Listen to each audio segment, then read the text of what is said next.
BMW 218i. Now there's a reason why you see this car at almost every corner. It's super popular, right?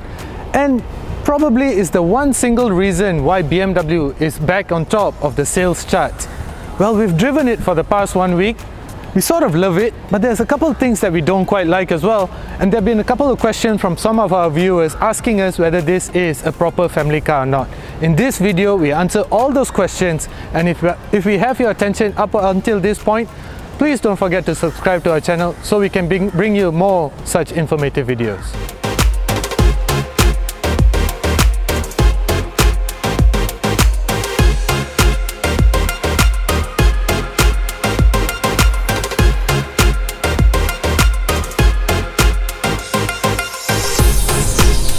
Now it's not difficult to see why BMW has regained the top spot in terms of sales figures from its arch nemesis Mercedes-Benz, right?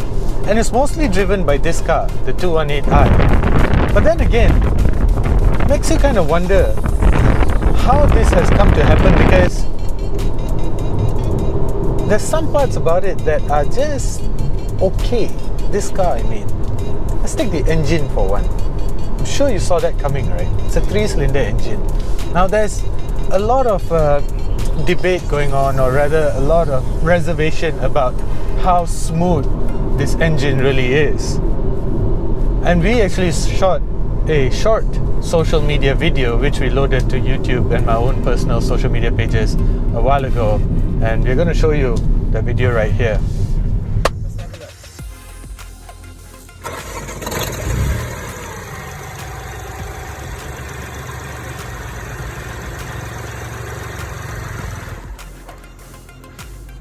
I'll let you make the conclusion.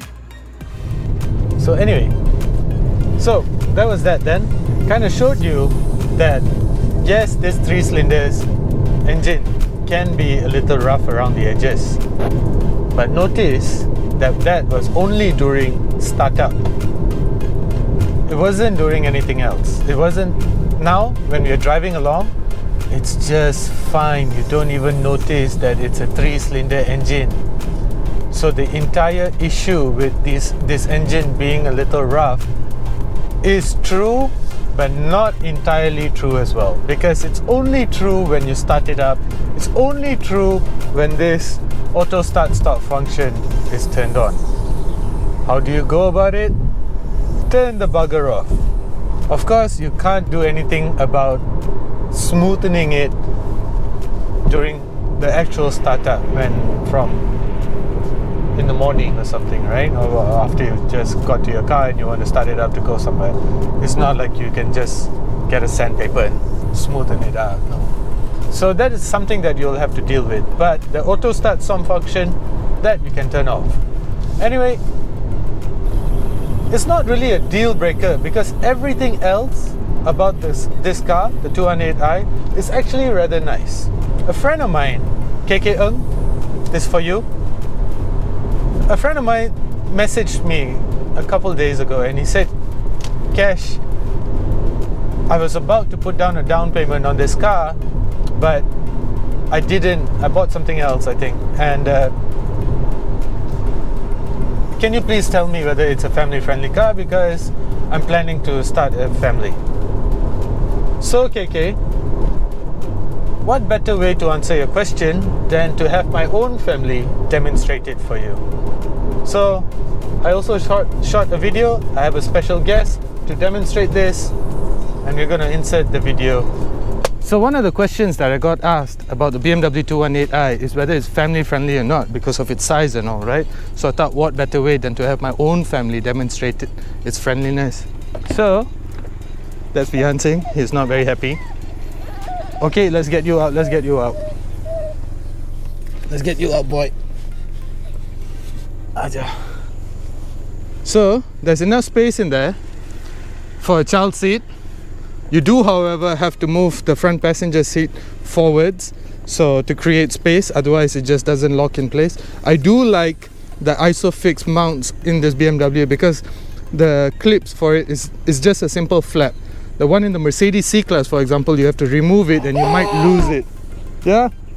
The BMW is better, right? than a Mercedes? Yep, think so too.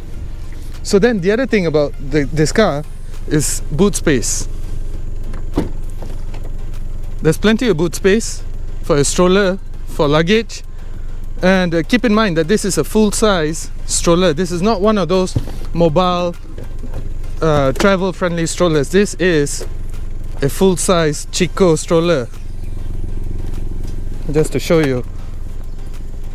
No, you're not stealing a stroller. Don't worry. So yes, there's space in there for a full-size stroller plus your luggage, which means the 218i is totally family friendly. What do you think? Huh? It's too hot, right? Should get out the sun. So yeah, that was my son, Vihan, and his take on how spacious the 218i actually is, which is not bad, right? For its coupe-like silhouette, it's really not bad. Well, of course it's alright for one or two kids, you know, young kids and all. For one kid, maybe your maid, nanny, whoever, you know, but for a big family, of course not. It's quite obvious too. So that's that. We have completely dispelled the myth about the engine being rough.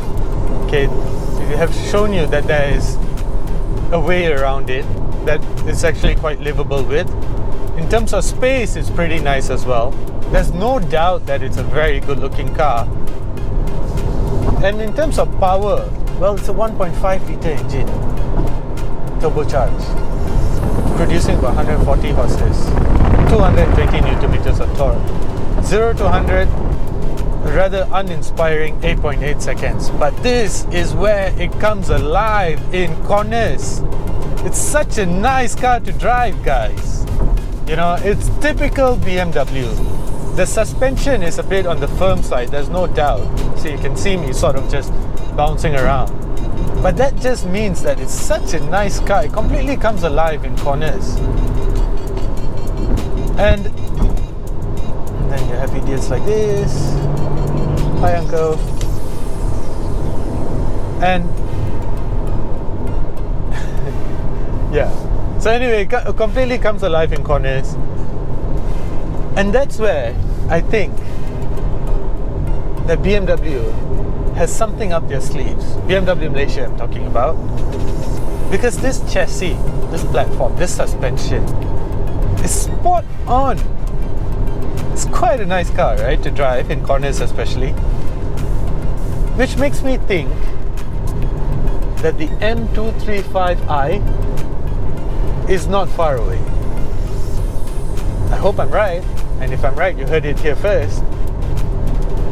Simply because Mercedes-Benz got some success with the CLA 45 AMG, and then they did it again with the A35 AMG sedan. So why the hell can't BMW Malaysia achieve the same type of success with an M235i? Because I really think that car will be awesome! Oh man, imagine, nice big engine, all-wheel drive, such a sexy looking body, amazing interior, which is what I want to get to next, but M235i first, because I'll be completely blown away. And if you're just holding back on, you know, waiting for that one car that will completely blow away the competition, I suspect that car would be it. Anyway, back to the 218i. I wanted to talk to you about the interior, right? The interior is a fantastic place to be in. I'm on the highway, doing about, right? So, do you hear that? Exactly. There's no rattling. There's no chirping. There's nothing. It's such a serene interior. And this is an entry-level BMW, guys. Entry-level BMW. 208,000 ringgit, and you're getting this type of quality. No wonder BMW is selling loads and loads and loads of these cars. Waiting list apparently is 2-3 months, yeah? There's no joke. And I think it's completely worth it. Look at this. There's this blue color stitching over here. The attention to detail is immaculate. That same colored stitching is on the seat over here. fantastic, right? The attention to detail is brilliant. The only one thing I cannot tahan is the fact that I need to pay for Apple CarPlay. Why, BMW? Why? My Ford Ranger, 140,000 ringgit, comes with free Apple CarPlay. Anyway, that's a different topic whatsoever. Sashi, one day you and me, maybe we'll shoot another video explaining why BMW has to pay for it. Makes you pay for Apple CarPlay, I mean. Anyway, on the topic of this car, the interior is brilliant. Even you may not have Apple CarPlay, but then it picks up on all your applications. And BMW's iDrive is fantastic. I think Lexus can take a page out of BMW and completely chuck out that touchpad kind of thing, right? And adopt a rotary dial like this iDrive system. So, oh, and I also want to say that gorgeous young lady that was pretending to be an ugly old woman talking about this BMW, you know who you are, I'm talking about you. You got it spot on about the frameless doors. I love those frameless doors. Fantastic. Such a throwback to the 80s and 90s. You know, I know. There's cars nowadays that have the same thing as well, but same thing. So yeah, it's really not difficult to see why BMW Malaysia has sold so many of the 218i, because it's a good buy. For the price, 208,000 ringgit, it's fantastic. So I have a friend, or rather a cousin, who went and put a down payment for this car, right? And she did some shopping around. I think she traded in a car, whatever. And she actually got this car for 203,000 ringgit. So shop around, guys, because there's always a good deal around the corner. All I can tell you is the 218i is no doubt a very good deal.